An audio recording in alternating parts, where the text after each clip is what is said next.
You are now tuned into the Creators Edition.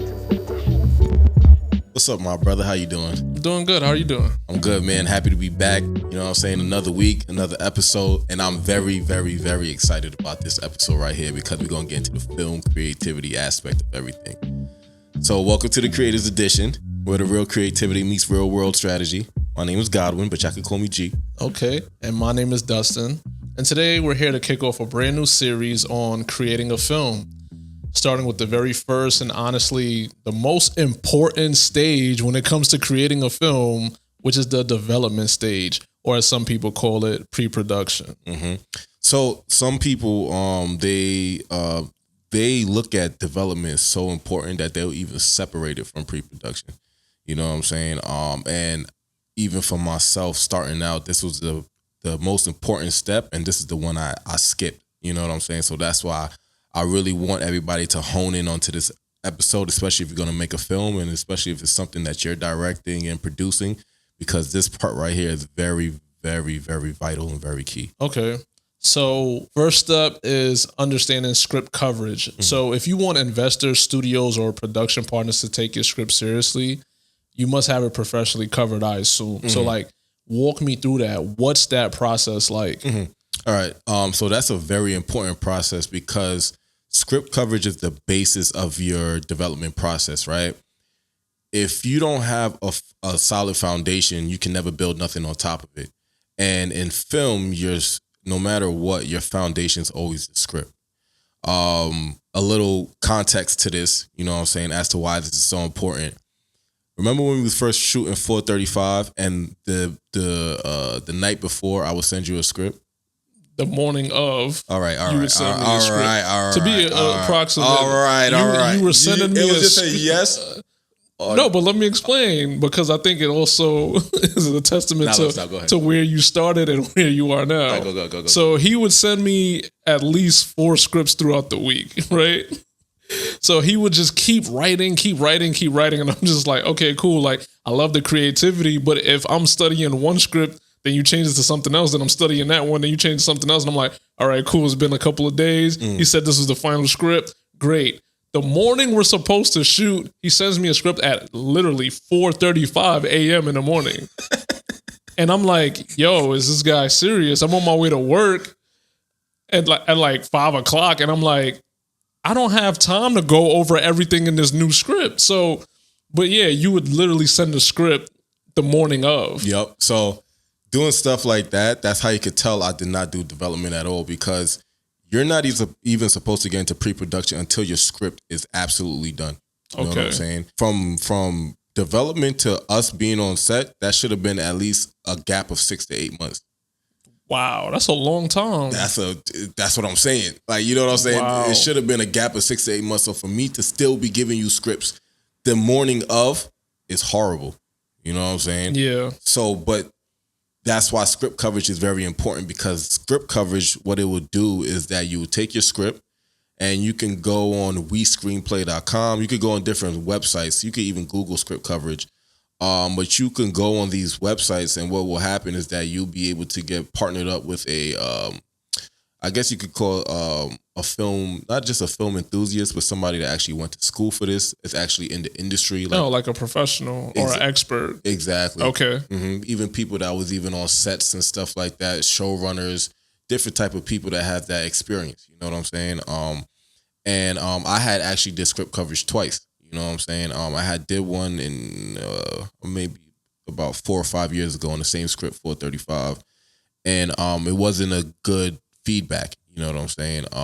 They let you know exactly everything that goes on inside of your script that's either they like or they don't like. And there will be things as far as, where is this character going? This character is not developed or flushed out enough. Or this scene, do you need this scene in here? You could take this out. They will give you professional help.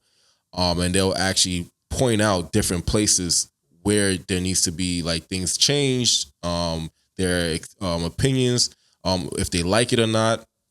And then they'll give you a rating. You know what I'm saying? And essentially that rating could help also with you getting funding throughout the development stage once you get to that portion of you going to do. Because now investors, they don't have time to read your script. Your script is long as hell. I don't got time for this. I got money. I'm trying to make more. So I don't have time to read this. But what I do have time to do is possibly either me or my assistant can read this 2 to 3 page script coverage based on your script and what's in it. If it's a great script, they'll be able to put you at a high level where, they'll give you great feedback. If it's not, they'll let you know.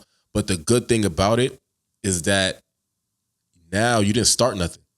You just gave it to somebody to actually review and look over. Now, when they give you the feedback, now you can either enhance it, you can add things, and then do it again. You know what I'm saying? Till it gets to that point where we all know now that this is flushed out and this is a great story. And now you can also use this to put in your pitch deck to show that, hey, listen, this is also reviewed by people that's in the industry and they love the project. You know what I'm saying? So you should too. That's one part of how you can entice an investor. Wow. I see. I didn't know that's how it works. Like even The Irishman, for example. Well, let me not use that. Let me use Get Out, for example. Okay. Get Out in 2017 by Jordan Peele. That was 2017? I believe it's 2017, brother. Was it really? I think it was 20. Dang. Hold on, I want to look that up. That was really 2017? I believe it's 20.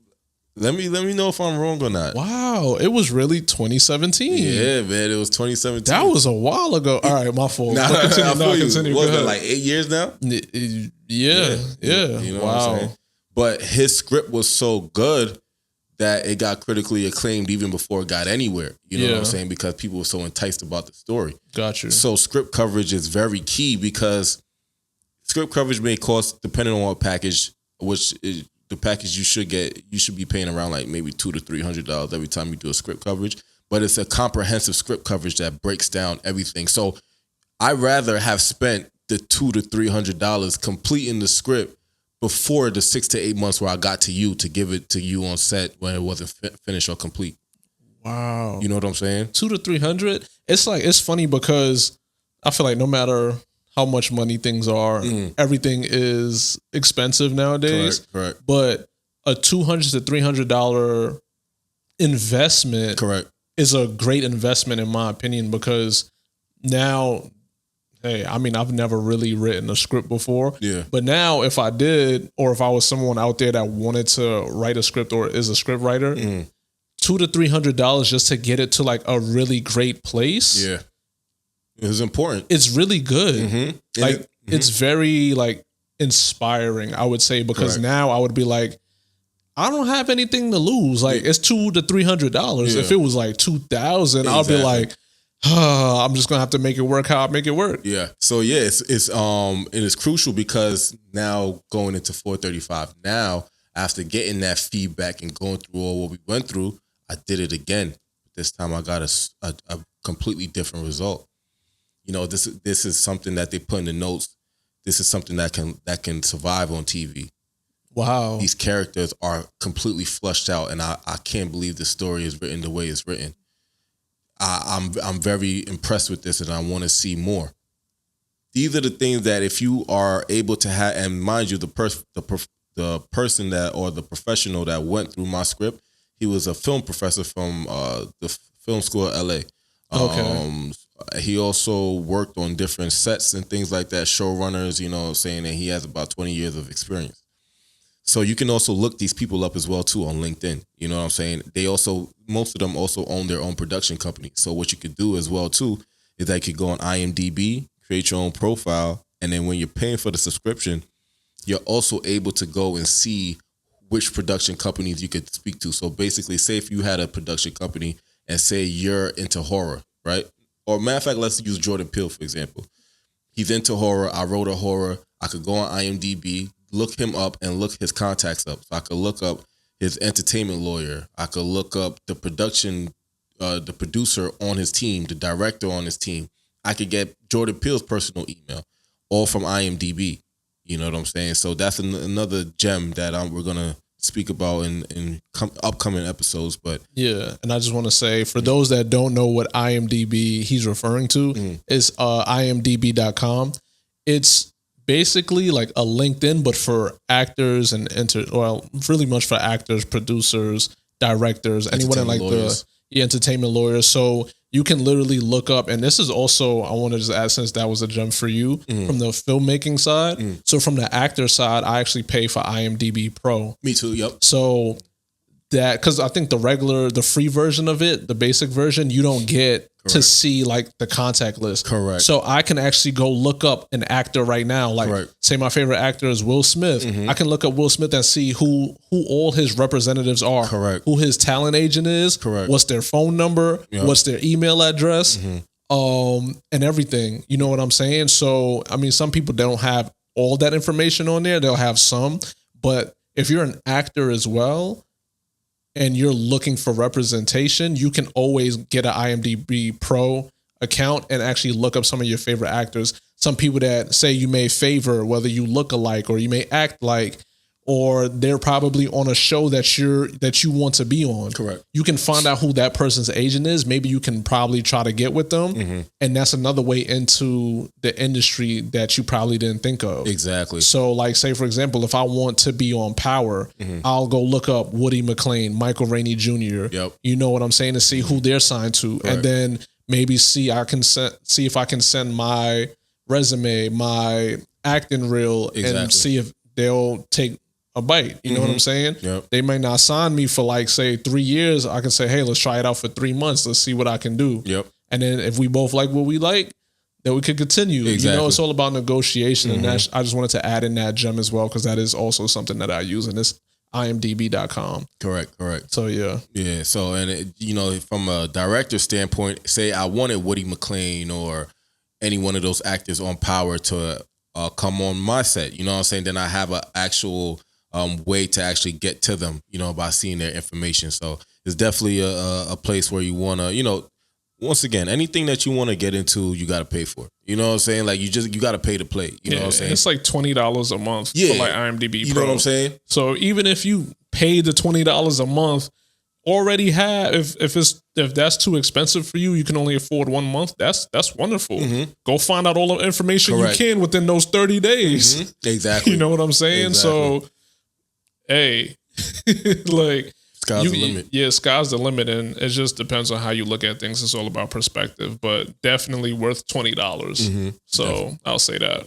Definitely. So, you know, if you don't want to go to WeScreenplay.com, there's also Blacklist. It's spelled BLCKLIST.com. You will also be able to get people on there to do script coverage for you as well too. But don't skip this part. Like, please do not skip this part, because it's very important that you understand and you know what your script is and it's final. You know what I'm saying? That's it. And once you do that, then you can get on to the next step. All right, cool. See, I like that. I like the fact that you broke down exactly what script coverage is, because I never even heard of it. Yeah. So, thank you for me to know that, because I thought I knew a lot. Yeah. But I didn't know that. But I'm also saying thank you for people that are listening and watching, because that is a vital step. And seeing that, I was going to ask you, so when you first did it, you said it's like graded. So what was your first grade when you went through it, and what was the second grade? Bro, to be honest with you, I don't even remember what the grade. I just remembered the words that they were piercing through my soul when he was telling me, like, I thought I had the fire script, and he just really broke me. It was a he. He was like, he broke me down. Like, you know what I'm saying? But I'm happy he did that, so I could be able to build myself back up to get to the point where I'm at now. Now, the score that I received, let me look it up real quick. While you're looking that up, so I would say some of the pros when it comes to the script coverage, obviously from what you're telling me, you can literally save time and money, which is very important when it comes to production anyway. And it helps avoid any other like delays when it comes to the storytelling, plot issues, because you never know what you'll go through based on like a script not making sense later on in the script. Because sometimes things do change while you're filming. Correct. So you may have an idea, which there's nothing wrong with how you updated the script day to day. SNL actually does that. Yep. But that's more of like a performative show, and they like, I think the way they do improv. It's a lot of improv. So the way they do it, they'll get topics like on a Sunday or a Monday or whatever. Correct.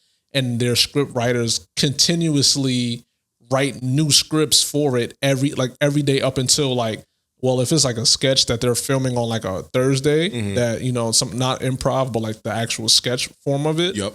They're probably filming that on a Thursday, Friday. So they're probably making the scripts up until that day. And then even the stuff that's improv or live, they do it.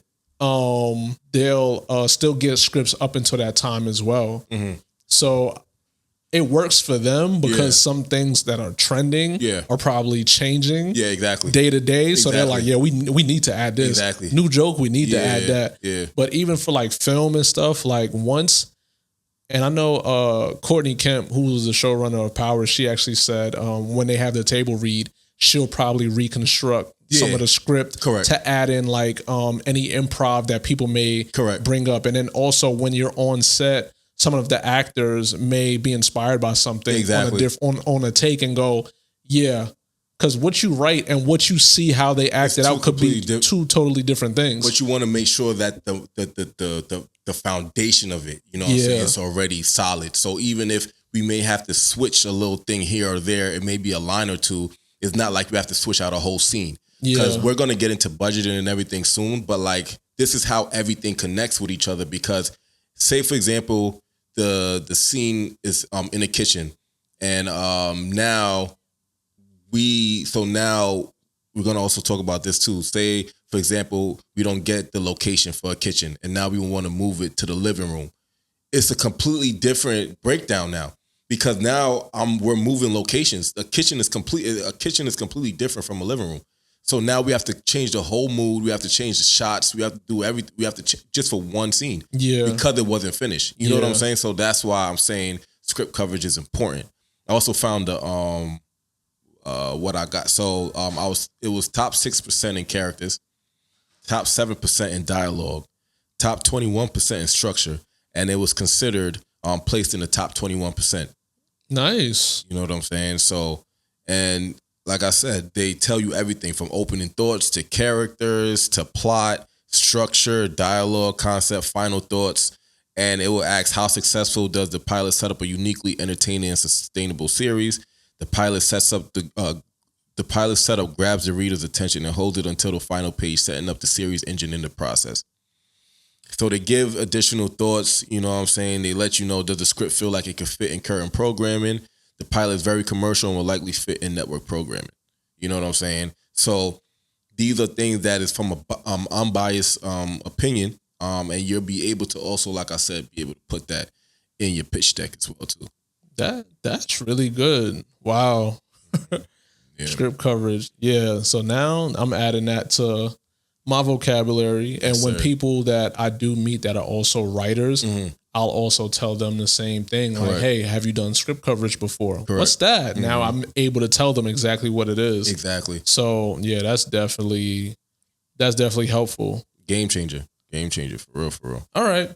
Yeah, I would agree. I think that's a game changer as well.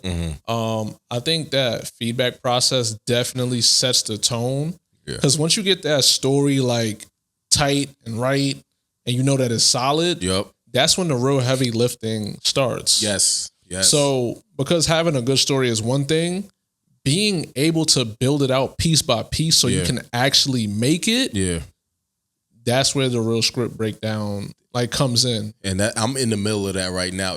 That's why I love this like episode so much, because I'm actually living it right now. You know what I'm saying? So that's why everything's so fresh in my mind. You know what I'm saying? So that's good though. Because I think with this, it's not even just about being creative anymore. It's being tactical. Correct. You know what I'm saying? So like, what happens now? Like, what's the next step? What's the real move once the script is ready?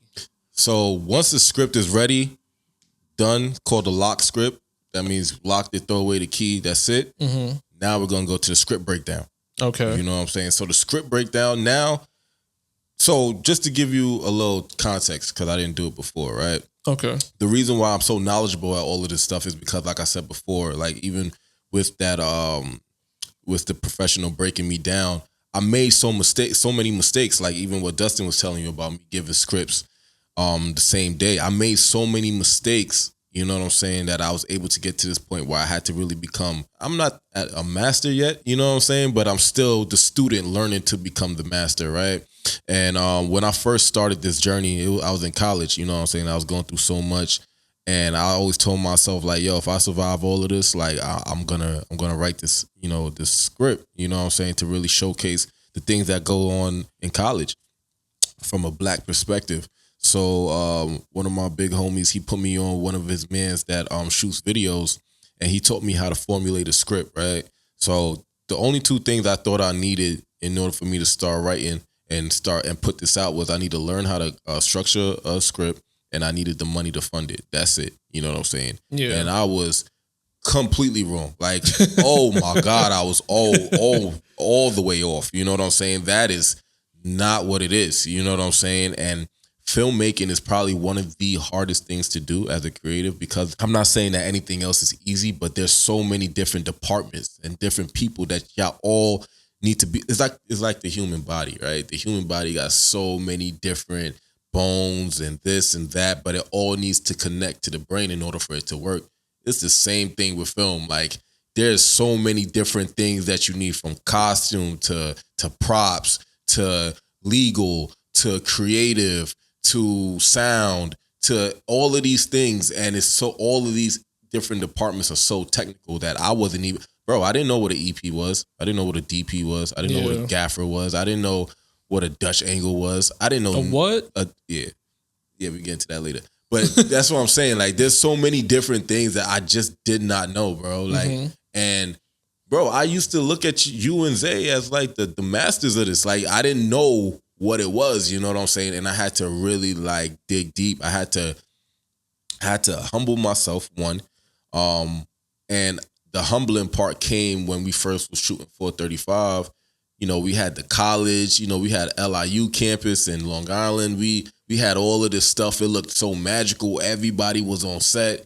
And then COVID happened. You feel me? And I never got to recover since then. It's been, 5 years? And I was down $80K, me and the bros. You know what I'm saying? So it was like a humbling experience, because not only did we lose money, but we weren't able to complete the dream that we set out to do. Well, not yet. You know what I'm saying? So I had to revert and start from the beginning. You know what I'm saying? And I had to actually really become a student. You know what I'm saying? And I had to really learn all of this stuff. You know what I'm saying? I had to follow different YouTube pages like indie filmmakers and just so many different YouTube pages that I was over here following in order for me to understand and learn technical aspects and how this thing really goes. So to go back to the script breakdown, the reason why I had to give all of that first is because now, at first, all I thought I had to do is be a creative and have some money. Now I understand that I have to be a creative businessman, because filmmaking is 30% the story, it's 70% the business. If you could create a dope story, if it doesn't meet the bottom line and it doesn't make money, it's nothing at the end of the day. Yeah. Honestly, like, you know, keeping it a buck. You know what I'm saying? Like, it could be creative as hell, but if it some films could be creative as hell, maybe not hit the mark, but still become a cult classic. But most of the time, if you're not hitting that bottom line, it's not happening, and you're just gonna go to the wayside. There's so many stories that are shelved right now. You know what I'm saying? People are not seeing the return on the investment, the ROI. That's very important, especially in this world. You know what I'm saying? And with investors.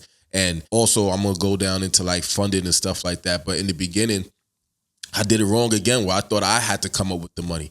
You know what I'm saying? I was so big on ownership that I thought I had to come up with the money, where there's ways where you could utilize other people's money to fund your own dream. Now, yeah, you may have to give us some ownership. But at the same time, I'd rather have 50% of something than 0% of nothing. Got you. You know what I'm saying? So when it comes to like a script breakdown, why? All right, when it comes to the script breakdown, like, why does it matter? That's a great question. It matters because of one word: budget. So like script breakdown, right? When you go into a scene, right? So say, for example, the scene was, all right, so let's make a scene right now, right? Mm-hmm. Say the scene is in the kitchen. Say the scene is with you and a female, you know what I'm saying? Y'all arguing over bills with a baby crying in the background, you know what I'm saying? in the wee hours of the morning. You know what I'm saying? While she's cooking breakfast.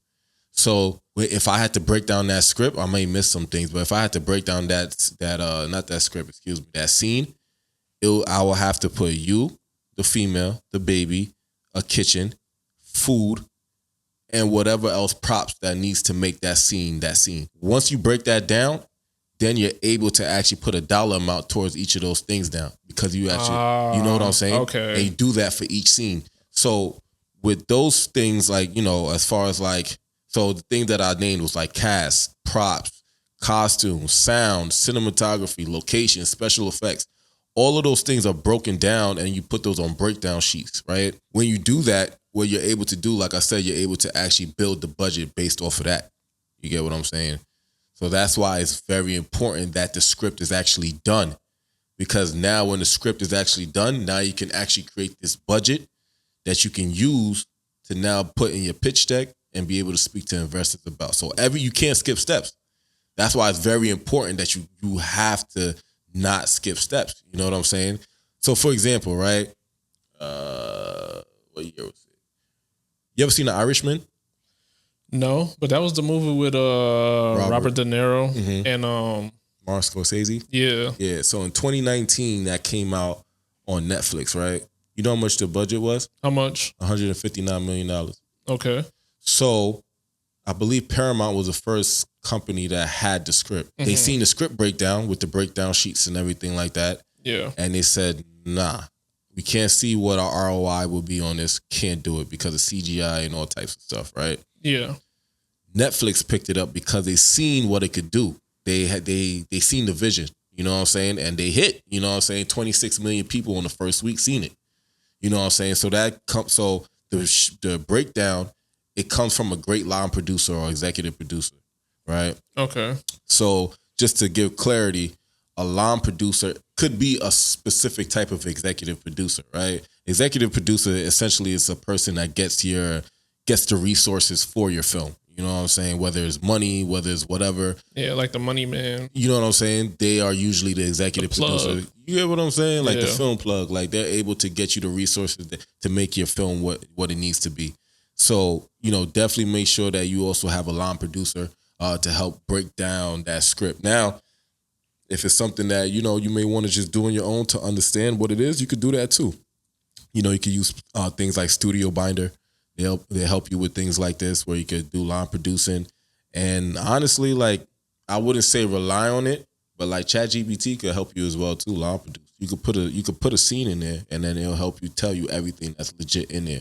You know what I'm saying? I think I'm going to try that out later. You should. I'm going to work with AI to make me a script. I think you should. And then once I'm done with the script, I want to see what it's like to do like script coverage and see what like a professional would think, even though it was AI, just to see like how it matches up. I think that would be cool. A little experiment. Yeah, because then if they say green lighted or it's really good, I would definitely want to shoot it. Like, I think I'm going to start small, like maybe like a 3-minute film. Yeah. Or something, but I would definitely want to see like how that experience is, just to have that. Yeah, and it'll be good to have all of that as well too, because when you have your script breakdown, you have script coverage. Also, there's a lot of grants and loans not loans, but like there's a lot of grants and different awards that you could win. And usually, a lot of times they will ask for these type of things. You know what I'm saying? What's the script? What's your breakdown as far as like your budget? How much is your budget? You can't know your budget unless you do a script breakdown. You know what I'm saying? So you won't know that your script is finished unless you do a script coverage. You know what I'm saying? You could wing it, but why wing it when you can do it right? You get what I'm saying? So, why wing it when you can do it right? I love that. you know what I'm saying? Straight up. You know what I'm saying? So you were talking about being an executive producer, being like the resource guy, the plug, the money man. Because I always used to think like, oh, wow, what is, let's say like, it could be Barack Obama. He executive produced Leave the World Behind on Netflix. And I'm like, what? He was on set. He was like, this is his story. Like, you know what I'm saying? Like, what exactly is like the executive producer's role? Like, I know they're the money man, but do they have more of a hand in it? Or than just money and resources? Like what else can it entail? So it can entail so much, you know what I'm saying? Because there's so many different type of executive producers. A line producer could be an executive producer. A showrunner could be an executive producer. An investor could be an executive producer. It depends on what your role is and honestly what we're gonna label you on this project, right? So there's also like executive producers that are really hands-on as far as making sure documentation and everything is up to par. You know what I'm saying? And also, an executive producer can have multiple hats. They can also do the line producing as well too.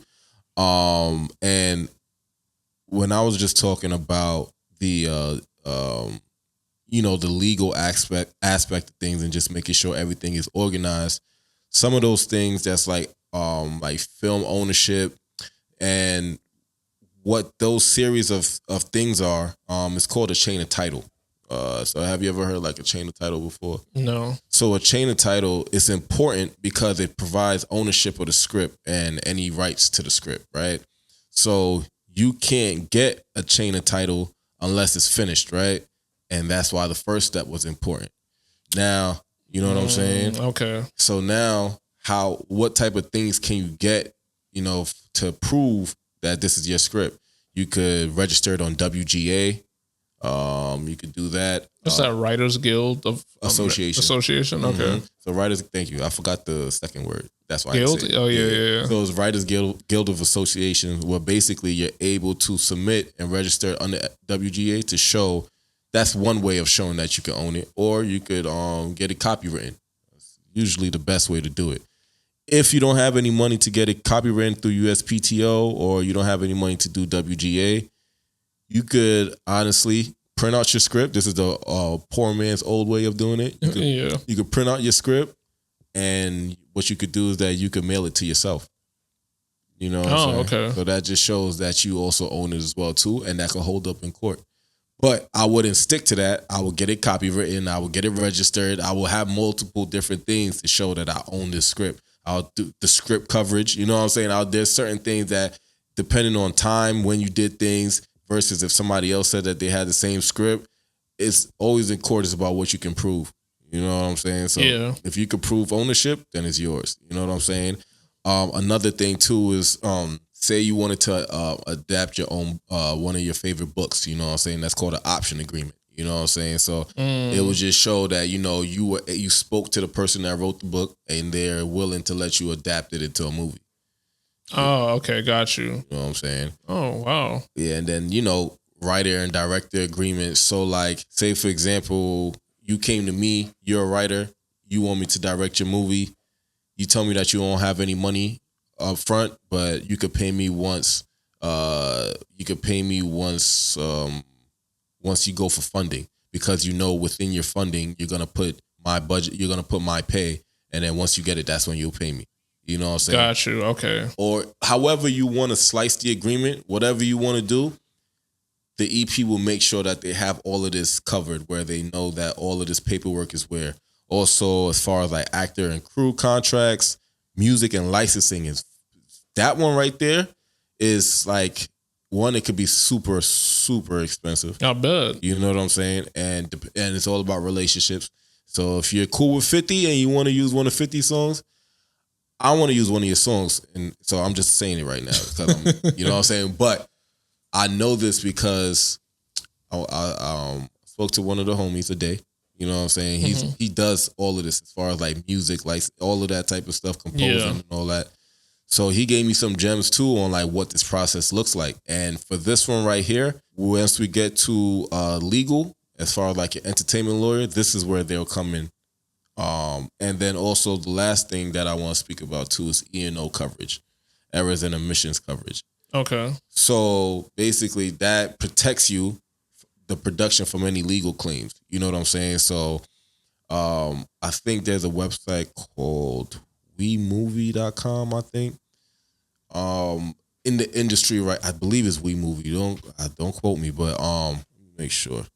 Because this is a company that will be able to give you, coverage. Excuse me. Okay. They'll be able to give you this. So when you're on set, essentially what happens is that you'll be covered from any liabilities or anything that happens on set. You know what I'm saying? Somebody gets injured or anything like that. Oh, okay. Yeah. Got you. That you'll be covered, correct. So that's very important to make sure that you have all of this paperwork and also a big one too is locations, right? So say for example, we're shooting in the middle of Harlem or whatever, we're using a building. We need to make sure that we have that covered because if a cop comes by or say for example, the owner forgets that he even signed this paperwork and he tries to get us kicked off set, we have the paperwork showing that, hey, listen, you know what I'm saying? We have it from this time to this time. We have all that we need, you know what I'm saying? And these are the things that's very important because if you don't have all your paperwork right, your set could be shut down. And if your set is shut down and you don't know when you can shoot again, that's so much money that you're losing. So all of this is important because even though film may be important to do, making mistakes is even more costly. Okay. So I would assume from what you just said, right? An EP is basically the one who builds out the budget, whether it's using their resources or their money, which can sometimes be both anyway. So that can go with like cast and crew, location sets. Yep. Well, location and sets, because sometimes it's not the same. I would assume wardrobe and props. Yep. Special effects, like you said, stunts, any labor, permits, insurance, right? Yep, all of that. That's pretty much it. Yeah, because and the thing is too is that all of this is important because if you don't have all of these things and if you don't have like a chain of title, a tight budget, knowing everything, once you go into funding and you give this stuff to an investor, if all of this stuff isn't right, they're not gonna clear nothing. If they knew that I worked with another production company from before and nobody signed NDAs, right? And say I tell the investor that, hey, I used to work with a production company, I don't work with them no more. All right, cool. Did they sign NDAs to know that they're not gonna use the script? Nah. Well, I can't give you the money. Why not? Because how do I know that they're not going to make this first? Exactly. You know what I'm saying? They need to make sure that everything is right. Everything is right before they give their $2 million. So they need to, and also that script coverage is kind of like insurance as well too, because now they know that it's not just coming from you that this is a good script, but somebody that's actually in the industry, you know what I'm saying, that actually understands this. Also agrees with this script as well too for me to give you my $2 million. Okay. So I realized early on if you're a super creative person, you need someone on your team who's strategic and business savvy, like a yin and yang kind of situation. Exactly. Because I realized, like I said, like early on, but I realized that one person focus, if it's two people, or if it's three or whatever, having that one main talent or whatever, that's the creative, and the other person is very like business savvy, it's like a perfect synergy. Yes. Like even watching like Wu-Tang, the show on Hulu, like I mean, obviously we could say we grew up like listening to Wu-Tang, but I didn't really know their backstory like that. Yeah. But watching it and seeing like RZA being the creative, and his brother saying, I'm going to handle all the business. Exactly. And it made it work every single time. Like, yo, you have to go perform. Yeah. I'll handle the business contracts. Exactly. Like, that is so important. It is. In every industry that I'm like, yo. It is. What? It is. So I would just say, like, you have to understand the strengths and gaps on your team, including your own. Yep. You know, like be aware of your own shit. Honestly. Correct. Like you have to save time. You have to save money. Avoid making costly mistakes. Like if there's something that you cannot do and you know someone that can, ask that person. Correct. You know what I'm saying? Like never bite your tongue. Never think. Like it's really about networking. You'll be surprised how many people say yes to something that you didn't think they would say yes to. Correct. So yeah, I just wanted to say that. And one more thing too, there's so much, like I could go on and on about each section that we just went through. Yeah. But I have to cut it short, you know what I'm saying? But what's important is once you're out the development stage, you're in the pre-production stage, there's still a little sliver of chance to still make a couple of changes, but just understand and remember that everything has to be, most of the stuff that you have, 85 to 90% of the script or whatever you got to make changes to, make sure you do it in the development stage. Please make sure of that, because the amount of money that I spent on fixing things because it wasn't completely set, it cost me a lot. It cost me a lot of time and a lot of money. Money, it's cool. You could get that back. Time, you can't get back. So you just want to make sure that everything is done close to perfect within the development stage so you can move on and not have to think about it. All right. So once you're done with, even, is there something before pre-production? Like, I know after the budget, that's what happens next. But like, when and where do like the lawyers come into play? Correct. That's a great question. I know there's a bunch of entertainment lawyers, but like, and whether you know what exactly their job is or not, but where, like I said, where do they come into play when it comes to these stages? Yeah. So, some people would say, you know, especially like how we broke it down just now, that they may be coming earlier, maybe when the budget's being done. But for me, how I see it is that you need to understand what you can offer to this entertainment lawyer or how you can even get them paid. You know what I'm saying? And in order for you to do that, you need to have all of these things finished and flushed out. So you can also pitch to, now you're pitching to the entertainment lawyer as well too. Because let's keep it real. You are an indie filmmaker. You're coming up. You're trying to do this yourself. Most of the time, trying to afford an entertainment lawyer is tough, right? Mm-hmm. So another way that you can do it too is that you can always pitch to them as well too. You know what I'm saying? You can always pitch to them and let them know, hey, I would love for you to represent me on this project. You know, there's a couple of different resources that I hope to acquire from you, but you know, I will want to see if maybe you will want to take either points or percentage of the revenue that comes into or however you see fit. But there's always different ways of getting them on your team.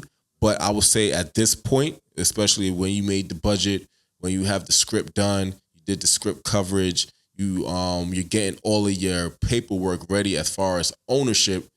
This is where your lawyer comes in, because now the EP will work with the actual lawyer to get all of this paperwork done, you know what I'm saying, on your behalf. So not only would you could continue to create, but at this point in time, what's important right now is you being able to actually have an entertainment lawyer go through all of the chain of title documents, or whichever documents is needed at this particular juncture in order for you to move on to the pre-production stage. So right now it will include, while budgeting is happening, you're also reaching out. There's a lot of things happening simultaneously as well too. Okay. Because while you're reaching out, while you're doing the budget, you're also reaching out to actors and actresses. You're also coming up with scheduling, you know what I'm saying, to see when potential shoot dates. So you could tell the actors, this is the shoot dates, this is the pay, this is how much we're going to pay, this, that, and the third. Now, most of the time people say you could reach out in pre-production. I like to start a little bit early just to reach out and say, hey, this is something that might be done. You know, can you, is this something that you'll be able to do? Now, of course, they'll need to sign an NDA and everything like that, because they have to see certain parts of the script in order for them to even audition or anything like that. But if you're reaching out to a particular actor or actress, you want to make sure that, you know, as far as certain paperwork as like NDAs and things like that is also created, so then you can also send out to them as well too. And that's something that your entertainment lawyer could do. So a lot of things has happened simultaneously. Now, as far as like, I'm not saying reach out to, I'm saying if you have like key actors that you may want to reach out to just to see if they'll be able to be a part of it, and that's cool. Make sure they sign an NDA, which you will get from your entertainment lawyer. And then you'll be able to reach out to them, but not as far as like putting things on like backstage and things like that, where you're looking at, that happens all in pre-production. But as far as right now, what's very important is that making sure in this stage right now that you have all of the legal protection that you can get from your entertainment lawyer, and this is the starting point for all of that. Oh, okay. Because I always wondered, I'm just like, everyone talks about entertainment lawyers, and I'm like, okay, but like, what do they do? I'm thinking it's like regular law, like you go to court. Nah, they do so much. Like even for example, the music that I was telling you about, right?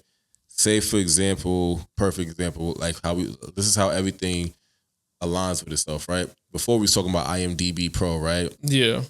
When we go in there, say for example, I wanted that 50 Cent song, right? So what I'm gonna do is I'm gonna go on IMDb. If I have my own entertainment lawyer, what I'm gonna do is I'm gonna find the information for 50 and his entertainment lawyer. I'm gonna have my entertainment lawyer reach out to his entertainment lawyer and ask for this request. You know what I'm saying? Now I'm not saying that he's gonna want to do it, but at the same time, now we're at the point now where we have the script coverage and we have the script breakdown. Oh, okay. So now if he asks for those things, like what is the story even about? So the lawyers will basically act as managers in a way. Correct. For something specific. Correct. Okay. Got you. And especially when it has to do with things like contracts and stuff like that and acquiring stuff from people, having like the music and clearances and things like that all goes through the entertainment lawyer. Got you. Mm-hmm. Okay. You also want to make sure that you have good talent as well too, and you're probably starting to think about different actors and stuff like that. So, say for example, you want Michael Rainey Jr., right? He's a SAG actor, right? What they should have on set and their requirements and stuff like that is completely different from somebody that's not SAG, right? That's where your lawyer also comes in as well too. They need to make sure that the agreements that you have comply with SAG, so that nothing happens when you're on set, so that production doesn't have to stop, nobody gets sued, the agent doesn't come on set telling them that, no, we can't do this, you know what I'm saying? Unfortunately, I had this happen to me before, you know what I'm saying, where I didn't comply with SAG rules, and it was getting to a point where I had to understand that there may be days that we needed our actor, and he wouldn't be there because he had another job that he had to complete. You know what I'm saying? And these are the things that I had to think about. Now, unfortunately, but fortunately, COVID happened. So I didn't have to, there wasn't no play-by-play as to what happened with that actor. But before COVID happened, that was something that I was dealing with, right? So you want to make sure that your entertainment lawyer, whenever you're speaking to actors and, they have certain requirements, if they're in SAG or not in SAG, you want to make sure that that's known so that you have that paperwork ready. So when it comes time to shoot, your actors and everything is set away, square away, where there's no reason for anything to stop. You know what I'm saying? That's very important also when it comes to just making sure that you have the right type of paperwork, and the right type of agreements. So when you get on set, like I said, 6 to 8 months after all of this is done, that this could be a smooth and clean process and you don't have to waste time or money. All right, cool. Great. Like, this is so insightful. Mm-hmm. Like I said, like for me, when I started acting and just being an extra on set, yeah, it's like I'm just coming on set, just doing what I'm being told by the production assistant or the PA, and just watching like how things work. It's like, oh, okay, cool. Not knowing this is like they already went through a lot of this stuff that you're talking about now. So just hearing it out loud is like mind blowing. Because I'm like, yo, I did not know that much stuff. I thought a lot of stuff went into it like when I'm on set. Yeah. Like I think you mentioned something earlier about like pretty much like the cohesiveness of like like the human body. Yeah. So even being on set, that's how it feels too. Mm-hmm. When you're on set and you're just like, how the production assistant knows I'm supposed to walk at this time. Yep. And there's 3 other ones, depending on how big the scene may be. Like they're sending in people from different places. Yep. Like you go, now you go, now you go. Mm-hmm. And then the director knows this. And then like they know your pace of walking so that the main actor can get to his spot at a certain time. And it's just like, yo. It's crazy. Like, you know what I'm saying? Like, so. Even down to the PA making sure that people eat. Or even keeping the morale going because, you're on set 16 to 18 hours. So there's people that's just there literally just to keep morale up, making sure people are drinking water, making sure people are eating. Like those jobs, people may think those are not important, but they're very important. Very important.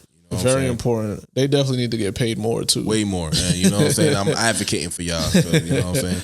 But yeah, just to even go back to like the entertainment lawyer, like even though like if I'm someone that's starting out, like not like Afterpay and entertainment lawyer, like can I use Klarna or something, a firm, and just be like, yo, look, I'll pay you like every 2 weeks.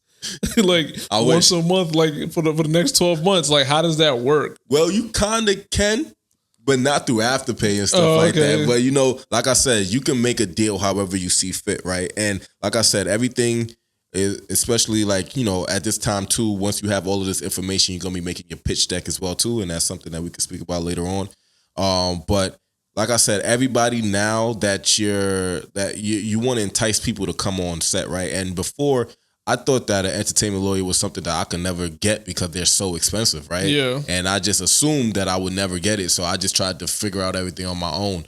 But when you do research, you start to see that you can also pitch to them as well, too. And there's a couple different ways that you can pay people out, you know what I'm saying? And let's go through that real quick. So the first one is like deferred payment deals. So, for example, a lawyer agrees to defer their $10,000 fee until a project secures funding. Once investors contribute, then they get paid, but they'll get paid first. You know what I'm saying? Okay. Yeah. So like, you know, say, say for example, my budget is $300,000. 10,000 of that I already included because I know this is how much my lawyer costs. Okay. You know what I'm saying? The second one is equity or profit participation deals. So a lawyer helps you secure funding and contracts in stage for 2% of the film's profits instead of an upfront fee. So that's cool too, because say you originally thought that you was gonna make $500,000 your first season revenue or profit, from the film, and you ended up making $2 million. Now their 2% is even more. So I like this one here because your 2% could be 2% of $200,000 or 2% of $2 million. Yeah. But it depends on the resources that you bring to me and how we bring this all together for us to get to that $2 million. So you're going to work harder because it's not just a straight number. Yeah. Now I know that if I work a little bit harder, I can make way more bread on it because of the fact that we put in more work. Yeah. You get what I'm saying? So I like this deal right here because, like I said, you know what I'm saying? It fluctuates depending on how hard you work and how dope it is. Third, legal services exchange for executive producer credit. Once again, this is why I talk about executive producers. There's so many different types of executive producers, and your lawyer could be one as well too. So if a lawyer negotiates investor contracts and handle legal affairs, they might be credited as an EP and and receive 5% of the film's budget instead of an upfront payment. So that's also, now this one right here is 5% of still a hard number. So like it's whatever the film budget is, if the film budget is $250,000, they only get 5% of that. Now, there's so many different ways that you can make money off of a project or off of like a series or film or whatever like that. You got merchandise, you know what I'm saying? You got whole different types of ways that you can do. You can host parties, you can host events, you know, all types of ways that you can make money. So my thing is that whenever you're making film, be smart, but don't be greedy because you need help. You know what I'm saying? So you want to make sure that it's very important that you make sure that your team, like I said before, I'd rather have 50% of something than 0% of nothing. If I could create an all-star team and everybody gets paid what they need to get paid, even if I thought that I was going to get $100 million and in order for me to pay everybody in order to make an all-star team, I only get $20 million, I don't care because I didn't have $20 million yesterday. So what? Yeah, true. You know what I'm saying? So what that, you know what I'm saying? If I can make the art the way that's the creative in me. If I can make the art the way I see it, and if it costs, I'm gonna pay it. Got you. You get what I'm saying? And then also you have like monthly retainers with flexible terms.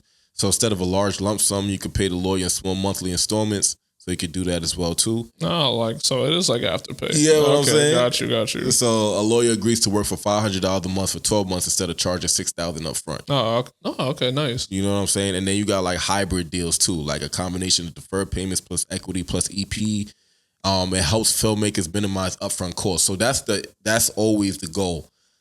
We need to get it started.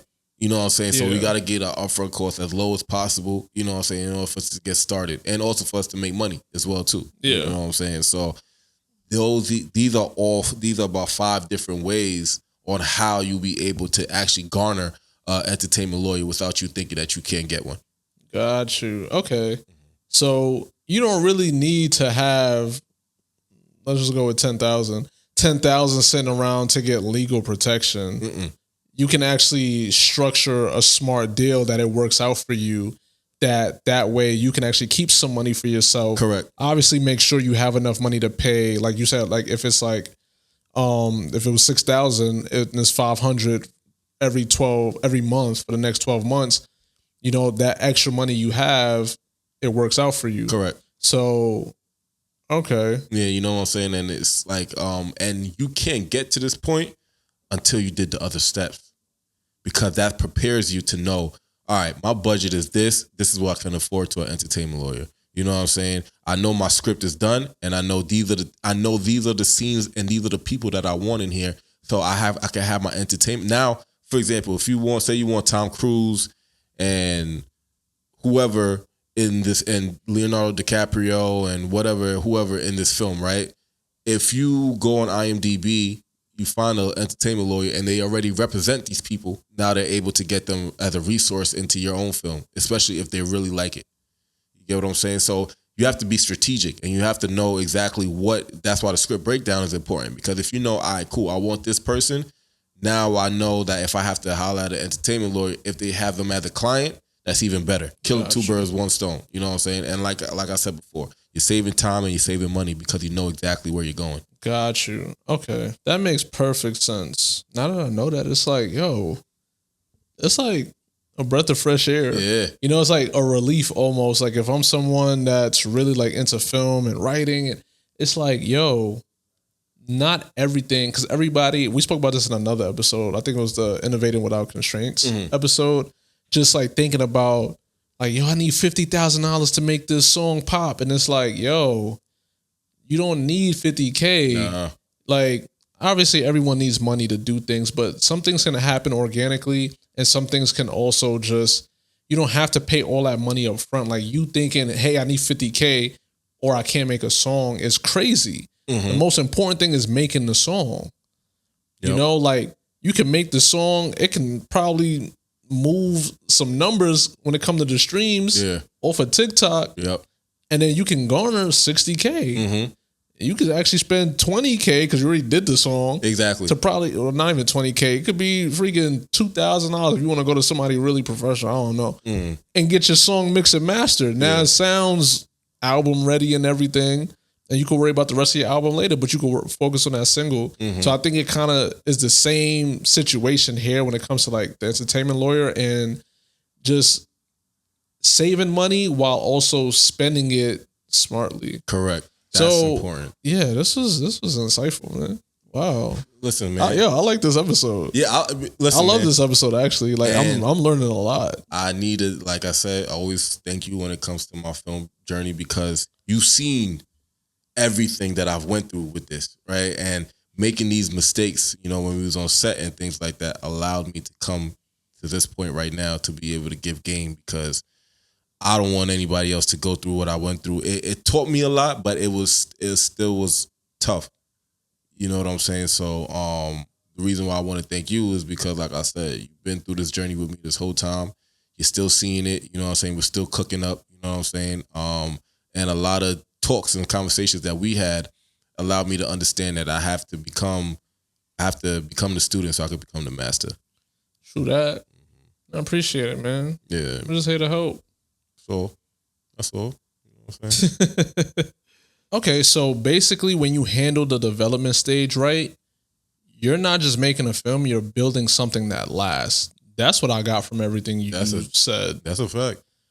So just to sum up some things to get like the full blueprint to winning in the development stage, tighten your script, break it down like a boss, move like an executive producer, and protect your work legally. Those are some vital things. You know what I'm saying? So, not to cut you off, but it's just bigger than the script. You know what I'm saying? Like it's way bigger than the script. It's way bigger than having money. It's about bringing a village together. Honestly, like, you know, I always have to bring it back to my Africans, but it's always about, you know, it's really about building a creative village. You know what I'm saying? And really getting the key people that are good in their respective field to come together to be able to come up with this one idea. So this part is very vital to the foundation of your whole career as a filmmaker. And that's why the creator chair matters. This is your seat at TCE's table, your voice in the process, and your chance to ask the questions that move your vision forward from wherever you are in the process. This is bigger than advice. It's about building your creative legacy. That's a fact. So what's one thing you thought would move the needle but didn't when you first started creating your creative project? So that's a good question that you asked me that. You know what I'm saying? And I think the things that I thought would move the needle is having a dope script and having the funding to move it. But that was completely wrong. You know what I'm saying? That didn't move nothing at all. It actually moved me closer to having issues than anything. You know what I'm saying? Not having any type of success because, like I said before, there was the actual the grunt of it, the foundation of it was not built at all. Nothing is ever built or should be ever built on just money. You know what I'm saying? It takes a lot. You know what I'm saying? Especially like this whole development process was something that I skipped. You know what I'm saying? This is something that will move the needle. But so I think, thinking that I had enough money and had a bomb script would be something that would move the needle. But it wasn't. Okay. Another question that we had that someone submitted. When you look back, what small decision in the development stage had the biggest unexpected payoff later? Wow, this is a great question. Yeah, it's actually making me think. And I have to, even like I said before, I'm doing it now. So the biggest payoff for me was the script coverage, you know what I'm saying? Because it showed me that all of the work that I've been putting in for years is actually paying off and the script is actually better. And it gave me a sense of direction. And then also what it did was it gave me confidence. You know what I'm saying? Like it gave me more confidence to understand that, this is something that I could do and that I'm finally starting to understand how to really write down a script and really make sure that it's fleshed out and that it actually can resonate with somebody that doesn't know me. Okay, so what's the creative hack or tool you wish you used earlier during script breakdown and planning? When I first started writing, this tool wasn't available. AI wasn't a thought. But now that it is, and some people still, as a creator, some people still have issues with it because they feel like it's not yours, it's not your thoughts and stuff like that. But it actually is. You know what I'm saying? AI can't talk to you unless you talk back to it, right? Or actually start a conversation, right? So ChatGPT is something, it's one of the AI tools that help because what it does is that it allows you to understand that you're either on the right or wrong track. You know what I'm saying? And all it does is that it pulls up information and it does research for you. And then it comes with a comprehensive answer to the question that you asked based on research that's on the internet. You know what I'm saying? That's essentially what it is. So ChatGPT is a powerful tool to help kind of be your assistant. You know what I'm saying? I still recommend that you get an EP. I don't recommend you not doing that, but you could use ChatGPT to help give you some sort of like guidance on what the EP's job is. Because you know what I'm saying? If you're the director, you're the writer, you're not really focusing on the EP's work because you're not the EP. But if you want to just see what it will look like for your own references, just so you know what's going on and so you're still in the loop, even though you will be in the loop with your EP, it's always good to, cross-reference and, check, things like ChatGPT to help you research what you're looking for. Yeah, I would say I want to piggyback off that as well. Mm-hmm. I think that's the best creative hack and tool because a lot of people just have big ideas.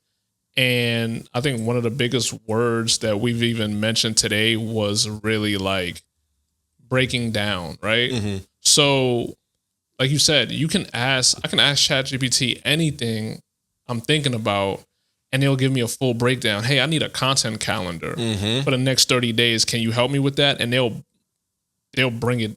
You know what I'm saying? Mm-hmm. They'll break it down for you and say, hey, on day 1, day 2, like a full thing to help ease your mind so you can create whatever you want to create. Correct. You still have to go execute. Of course. You know what I'm saying? And that's the human part of it. Exactly. So it's not like ChatGPT or AI is just taking over the whole experience, you know, but I think if you use, say, 50% AI, 50% of you, well, you still have to use 100% of you regardless. Correct. You know, but I would say that's the biggest thing when it comes to me. I like AI. A lot of people are just like, no, I don't like it. Like, people are afraid to change. You know what I'm saying? People are afraid to change. And the thing is that if you don't change with it, you're gonna get left behind. You know what I'm saying? And especially in this world, in the world that we're in, being that filmmaking is already so hard, you know, these type of tools will make it just a little bit easier. Another set of tools that we could use as well too, especially actors, is something called Scriptation app. So Scriptation app allows you to break down scripts, make notes, you know, you're able to transfer annotations, save hours, you know what I'm saying, trying to rehearse on your own. And what's so crazy is that you could actually win an award for an app. And this is one of the apps that you that actually won an Emmy. So that's dope. And it's free. You know what I'm saying? You know what? I'm downloading that today because I actually have to like memorize a script for my acting class. And I'm like, yo, it's so long. But I'm like, you know what? Because I think it's also like a video, like it's like a teleprompter as well. Correct, exactly. So it's just like, yo, I need that right now. Like I'm gonna use that. Like so, that's why it's just super important. You know what I'm saying? To like, like, how can I explain it?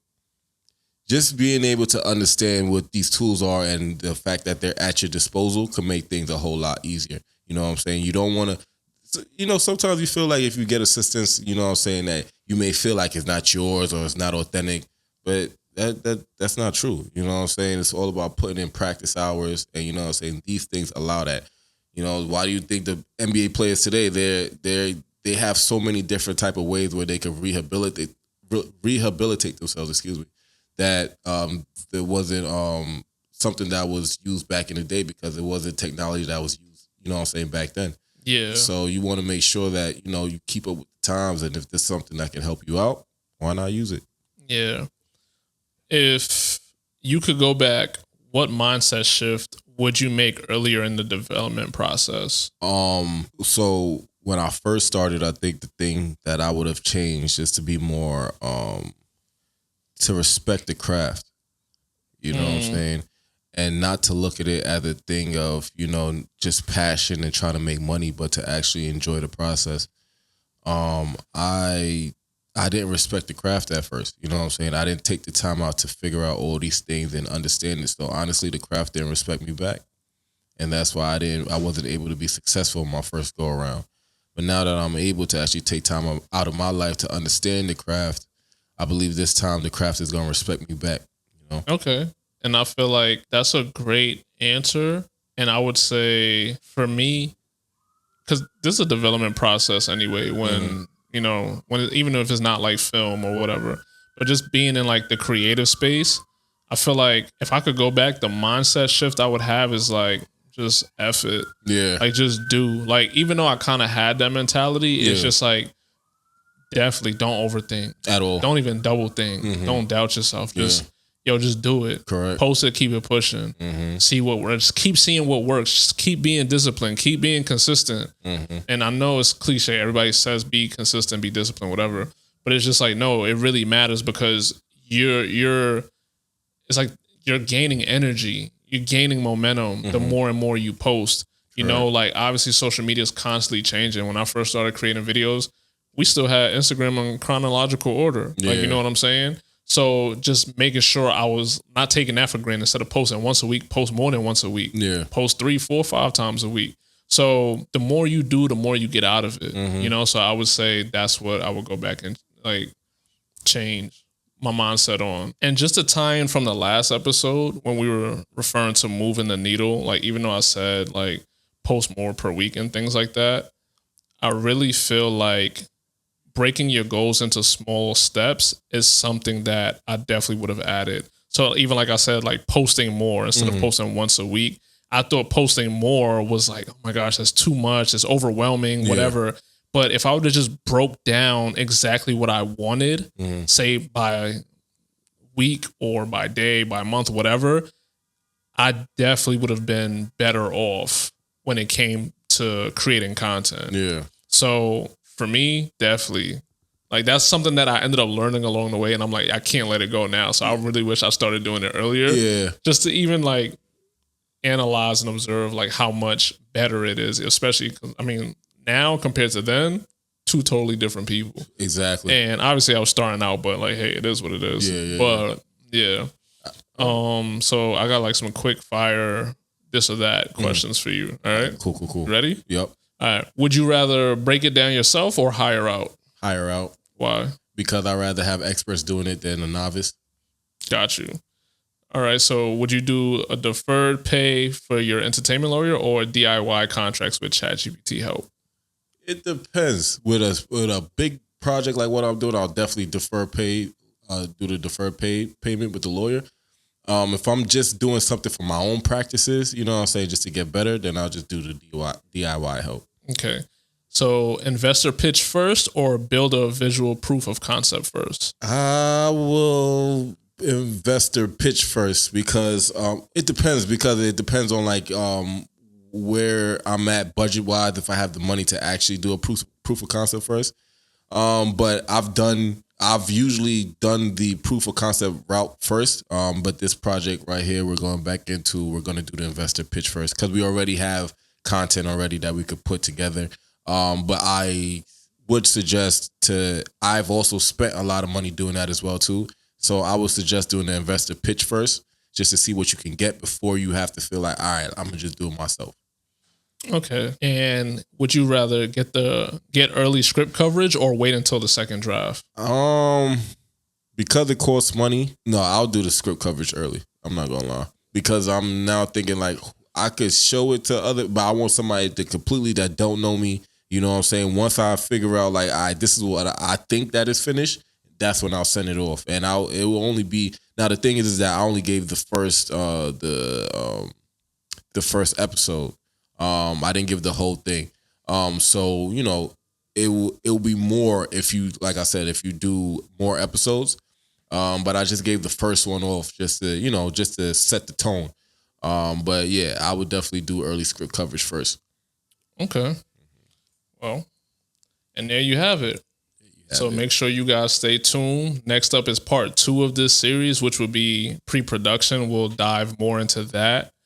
So yeah, be sure to like, comment, and subscribe to learn how you can start assembling your dream team and planning your shoot. Also, sign up to be a TCE Creative Scholar to receive a free TCE development worksheet, which will be linked in the description box below. It's designed to help you apply everything we talked about today for part 1 of the filmmaking stage. Becoming a TCE Creative Scholar, you'll be the first to receive info on giveaways, exclusive updates, and many, many more. But yeah, until next time, keep creating boldly and build smart. You're not just making art, you're building your legacy. That's a fact. Yeah. So there you have it. We'll holla at you later. Be out of here. Peace. Peace. The Creator's Edition. The Creator's Edition. The Creator's